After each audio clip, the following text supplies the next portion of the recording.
สบายดีทุกคนสบายดีทุกท่านที่เขามาเบิ่งวิดีโอเด้อมื้อนี้ก็ถือว่าเป็นโอกาสดีเนาะที่ได้มาฮอดมาถึงอาการคนดินแดนพื้นคนแผ่นหิวเขาดินคละคนำดินดำน้ำซุ่มกับว่าสันเดะเสียงดังน้อยหนึงกับพิ ดิ ษ น กัน แดนแห่งประเทศบริซ่าพี่น้องอุดมสมบูรณ์ไปด้วยธรรมศาสตร์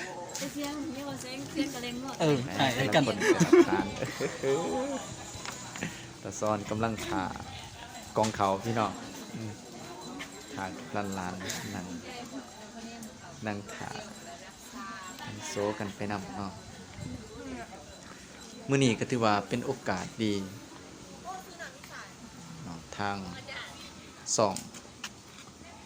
บ่าวนอนได้พาทุกท่านมาชมบรรยากาศส่วนหนึ่งของสวนมนตาจำปาลาวหรือว่าสวนมนตาแคมปิ้งเนาะเพราะว่าสวนมนตานี่เป็นอีกหนึ่งสวนที่เหมาะสมแก่การไปหลินไปเที่ยวท่องเที่ย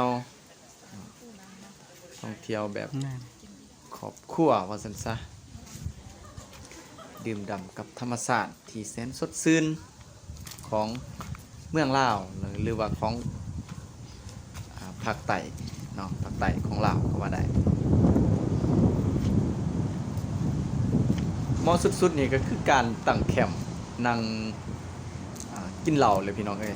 ขอโทษน้ำหลายๆเนาะบ่าวหน่อยก็บ่มักปานใดดอกแต่ว่าก็พอได้อยู่พี่น้อง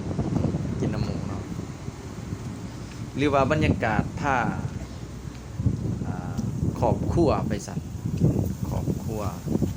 พี่น้องปองปายคนหักคนแพงว่าซั่นซะมาเที่ยวมาชมบรรยากาศเย็นๆมีสายลมพัดผ่านพี่น้องมีสายลมพัดผ่านบรรยากาศดีๆเนาะคักขนาดพี่น้องเอ้ยก่อนอื่นก็ขอบอกขอบใจทางโรงเรียนที่เป็นเรียนศึกษาเนาะที่ได้มีกิจกรรมดีๆให้ลูกๆหลานๆมาทัศนศึกษา